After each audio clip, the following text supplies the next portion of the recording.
day, sir. I am Arunice Aquino, G2B. Rule number 23. Power-driven vessels underway. A power-driven vessel underway shall exhibit a masthead light forward, a second masthead light abaft of and higher than the forward one, except that a vessel of less than 50 meters in length shall not be obliged to exhibit such light but may do so side lights, a stern light.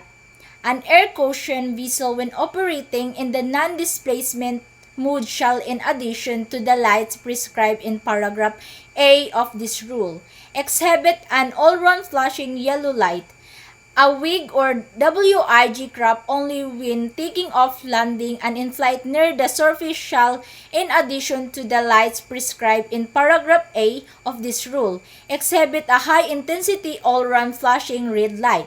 A power-driven vessel of less than 12 meters in length may, in lieu of the lights prescribed in of this rule, exhibit an all-round white light and side lights. A power-driven vessel of less than 7 meters in length whose maximum speed does not exceed 7 knots may, in lieu of the lights prescribed in paragraph A of this rule, exhibit an all-round white light and shall, if practicable, also exhibit side lights.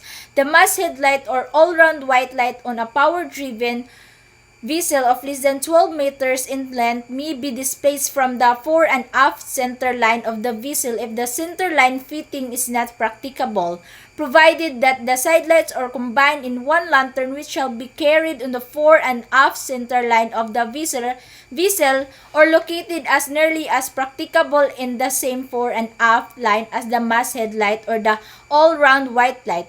Next is rule number 24. Towing and pushing. A power-driven vessel when towing shall exhibit, instead of the light prescribed in Rule 23 AI or A2, two masthead lights in a vertical line.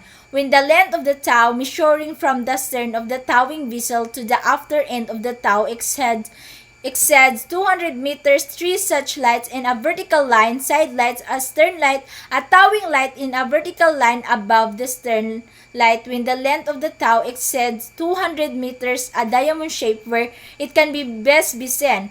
When a pushing vessel and a vessel being pushed ahead are rigidly connected in a composite unit, they shall be regarded as a power-driven vessel and exhibit the lights prescribed in Rule 23.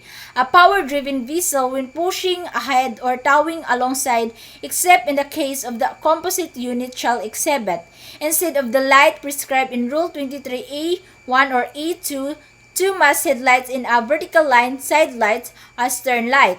A power-driven vessel to which paragraph A or C of this rule applies shall also comply with Rule 23A2. A vessel or object towed other than those mentioned in a paragraph G of this rule shall exhibit side lights, a stern light, when the length of the tow exceeds 200 meters, a diamond shape where it can best be seen, provided that any number of vessels being towed alongside or pushed in a group shall be lighted as one vessel. A vessel being pushed ahead, not being part of a composite unit, shall exhibit at the forward and side lights. A vessel being towed alongside shall exhibit a stern light and at the forward and side lights. An inconspicuous, partly submerged vessel or object or combination of such vessels or objects being towed shall exhibit, if it is less than 25 meters in breadth, one all-round white light at or near the forward end and one at or near the after end, except that dracons need not exhibit a light at or near the forward end. If it is 25 meters or more in breadth, two additional all-round white lights are or near the extremities of its breadth. If it exceeds 100 meters in length, additional all-round white lights between the lights prescribed in subparagraphs 1 and 2, so that the distance between the lights shall not exceed 100 meters. A diamond shape at or near the aftermost extremity of the last vessel or object being towed, and if the length of the tow exceeds 200 meters, an additional diamond shape where it can best be seen and located as far forward as is practicable. where from any sufficient cause it is impracticable for a vessel or object being towed to exhibit the lights or shapes prescribed in paragraph E or G of this rule. All possible measures shall be taken to light the vessel or object towed, or at least to indicate the presence of such vessel or object, where from any sufficient cause it is impracticable for a vessel not normally engaged in towing operations to display the lights prescribed in paragraph A or C of this rule. Such vessel shall not be required to exhibit those lights when engaged in towing another vessel in distress or otherwise in need of assistance. All possible measures shall be taken to indicate the nature of the relationship between the towing vessel and the vessel being towed as authorized by Rule 36, in particular by illuminating the town line. Next is rule number 25, sealing vessels underway and vessels under oars. A sealing vessel underway shall exhibit side lights, a stern light, and a sealing vessel of less than 20 meters in length, the lights prescribed in paragraph A of this rule may be combined in one lantern carried at or near the top of the mast where it can best be seen. A sealing vessel underway may, in addition to the lights prescribed in paragraph A of this rule, exhibit at or near the top of the mast where they can best be seen two all-round lights in a vertical line, the upper being red and the lower green, but these lights shall not be exhibited in conjunction with the combined lantern permitted by the paragraph B of this rule. A sealing vessel of less than 7 meters in length shall, if practicable, exhibit the light prescribed in paragraph A or B of this rule, but if she does not, she shall have ready at hand an electric torch of lighted lantern showing a white light with which shall be exhibited in sufficient time to prevent collision. A vessel under oars may exhibit the lights prescribed in this rule for sailing vessels, but if she does not, she shall have ready at hand an electric torch or lighted lantern showing a white light which shall be exhibited in sufficient time to prevent collision.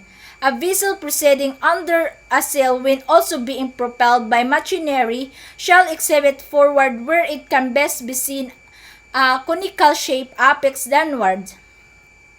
Next is rule number 26, fishing vessels. A vessel engaged in fishing, whether underway or at anchor, shall exhibit only the lights and shape prescribed in this rule.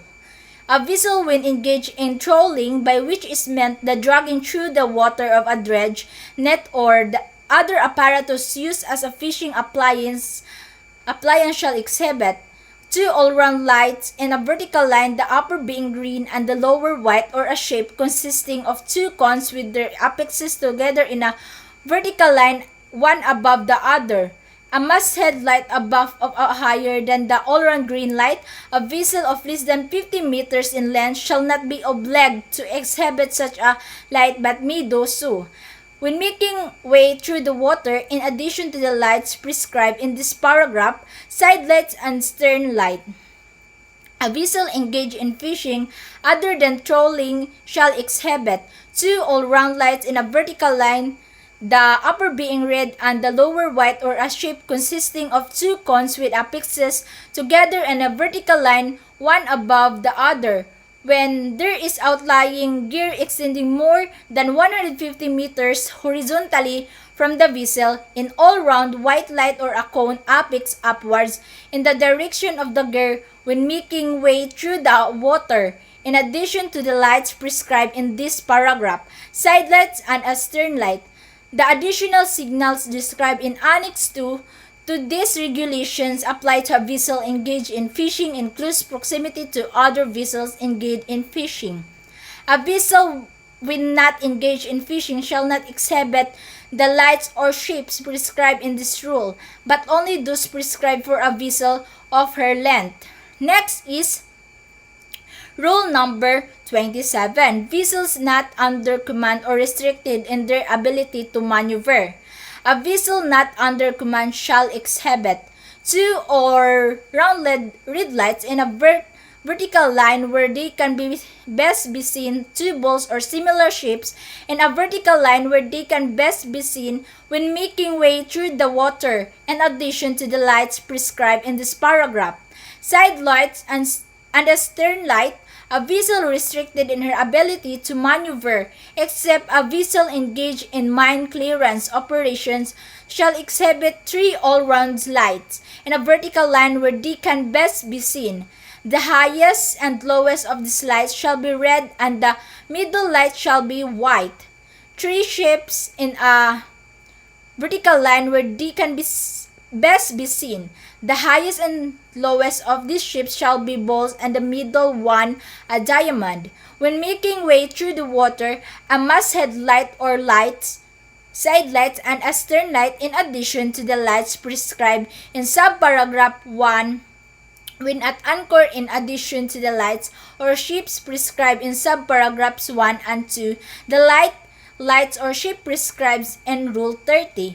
A power-driven vessel engaged in a towing operation such as severely restricts the towing vessel and her tow in their ability to deviate from their course shall, in addition to the lights or shapes prescribed in Rule 24A, exhibit the lights or shapes prescribed in subparagraphs B, 1 and 2 of this rule.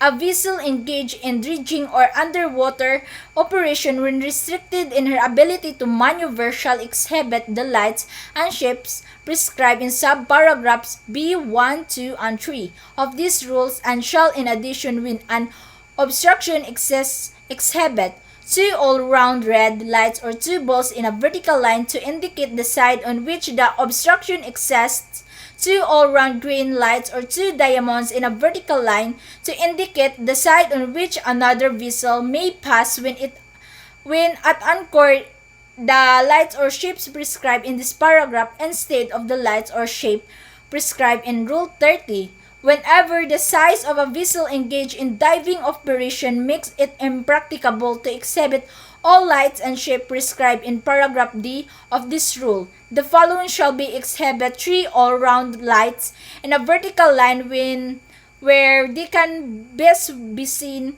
The highest and lowest of these lights shall be red, and the middle light shall be white.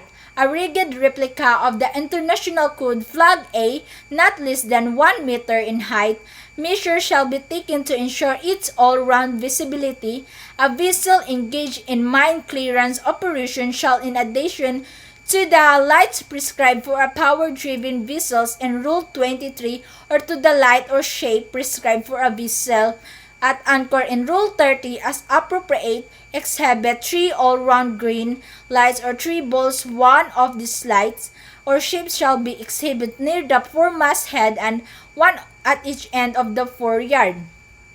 These light or shapes indicate that it is dangerous for another vessel to approach within 1,000 meters of the mine clearance vessel. Vessels of less than 12 meters in length, except those engaged in diving operations, shall not be required to exhibit the lights and shapes prescribed in this rule. The signals prescribed in this rule are not signals or of vessels in distress and requiring assistance. Such signals are contained in Annex 4 to these regulations. That's all. Thank you for watching.